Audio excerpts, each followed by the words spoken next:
Good afternoon and welcome to BizTech's ASEAN Midday Market Watch. Our guest today is Jeff Halley, Senior Market Analyst, Asia Pacific at OANDA. Now, Jeff, good afternoon and thanks for coming in again. Always a pleasure, Brian. Happy Monday to everybody. Yeah, we've got a data-heavy week and we're going to get your insights on that. But let's take a look at how markets in the region are performing. Chinese and Japanese markets are closed today. We will start with the SGX, which is at 3,175.96. It's down 1.31%.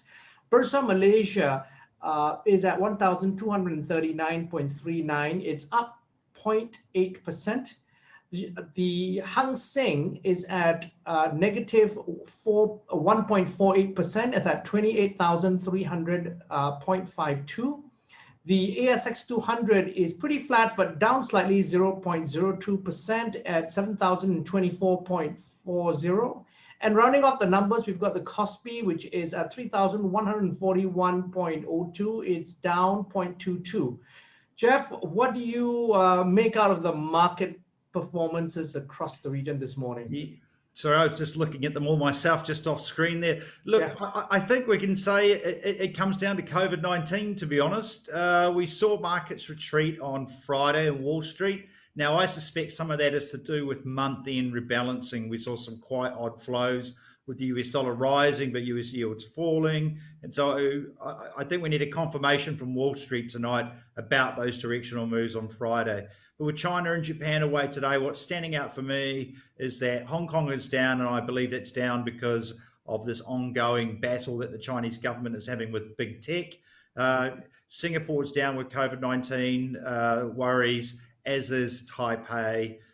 Meanwhile, the rest of the market really is just sitting there in wait and see mode on a holiday sort of day, really. So I think these COVID-19 concerns are starting to worry a few people. Yeah, and so we probably won't have the normal case where sell in May and go away, right? Yeah, look, people say this, sell in May and go away. Hey, it has worked in the past, but what's different this year is that the central banks of the world still have their monetary policy spigots wide open with all that free money. We're still living in a 0% world where investors are looking for a return on just about anything above zero. And I think against that backdrop, it's going to be hard to sell in May and go away. It's more like sell and then buy the dip.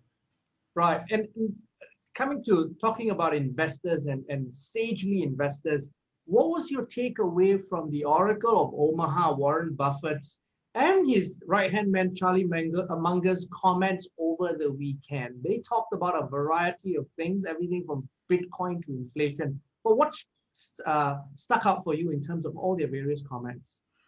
It's interesting that they said that these special purpose acquisition companies are eating their lunch. So basically they're saying they're going to find it very hard to buy companies in this environment because they're all going to list via SPACs. Although I will note that if we look at the SPACs performance in the US, it's not been spectacular. Like, you look at them as a sector now, and they're generally much lower than where they were originally issued at. So I think we're not going to expect a lot of deals coming from Berkshire Hathaway this year. They've contented themselves with accumulating cash. They agree with what the US is doing fiscal policy-wise. What I like is they admit their mistakes too. They said they sold tech too soon. They were saying Apple in particular. Apple in particular. But you know what? We're all 100% correct experts in hindsight in trading, and it's important.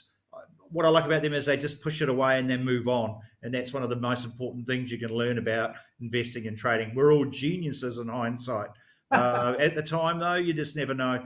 And also they touched on cryptos, and obviously Charles Munger has some quite clear thoughts on why we're supporting a digital currency that helps ransomware hackers and kidnappers. And he's probably oversimplifying it slightly, but hey, it is the currency they like to use, isn't it? If your computer gets locked out, you're not going to be paying the hacker in US dollars. He'll ask for Bitcoin or Ethereum or something like that. Now, Jeff, I want to zoom in on something you just talked about, which they mentioned over the weekend, the issue of SPACs. Now, they were flavor of the month or flavor of the year in the past year or so, but in the last few weeks, that tide has obviously turned. a lot of these companies have raised, or the SPACs have raised a lot of capital, but they need to deploy this capital in the next 2 years. Now, so Berkshire Hathaway says they're not going to be able to compete with these guys because essentially what they're alluding to is they're going to be overpaying for assets. Absolutely, yes. You could argue this with the Grab SPAC, $40 billion for a company that hasn't made money after 10 years, where the CEO holds 8 years. of the Okay, equity. just I think it's 8 years, but okay. Yeah, 8-10 years. Usually most companies you'd expect to be still in business by then, or making a profit, I should say. But also, there's a CEO who owns 2% of the equity, but will have 60% of the voting rights.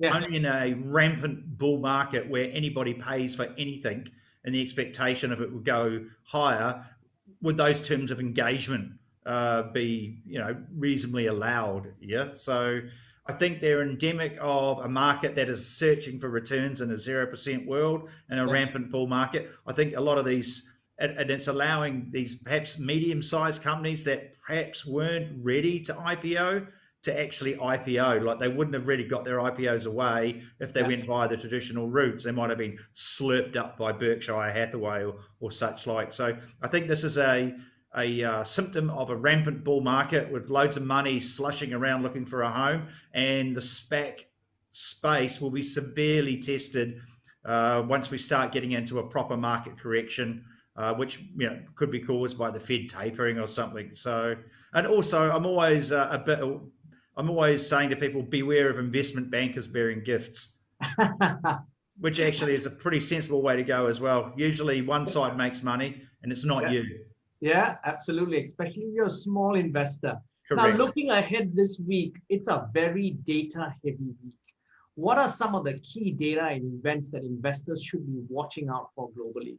Yeah, look, it's a frisky week on the data front, much like last week, to be honest. We've plenty to get our teeth into. We have market PMIs. The manufacturing ones in Asia came out quite well today, which is great. Mm-hmm. We'll have more in Europe this afternoon and tomorrow, plus services PMIs from around the world. ISM manufacturing PMI from Purchase Manager Index from the US tonight. We've got China services PMI on Thursday. We have 3 central bank meetings in the region: Australia, Malaysia, and Thailand. Yep. And then finally on Friday, we have US non-farm payrolls, which I suspect will be the one data point to rule them all for the week. So we have a very noisy week ahead, but it's all going to be about these US non-farm payrolls on Friday. And I think a print above 1 million jobs added this week. And I think that could easily happen. We may see this bond market tapering thesis coming back to the forefront. Wow, 1 million. Huh? That's on the cards, and in terms of expectations. Yeah, well, they're predicting around 900,000 anyway, depending on who you talk to. But yeah, I think over 1 million is easily doable. Okay, Jeff, thank you very much for your insights. Wonderful. Thanks, Brian. Always a pleasure, mate. Now, we've been speaking to Jeff Halley, Senior Market Analyst, Asia Pacific at OANDA on BizTech's ASEAN Midday Market Watch. I'm Brian Fernandez. This video will be on our Facebook and LinkedIn sites, as well as our website, www.biztech.asia. Please subscribe and like our LinkedIn and Facebook pages. Thank you very much for tuning in.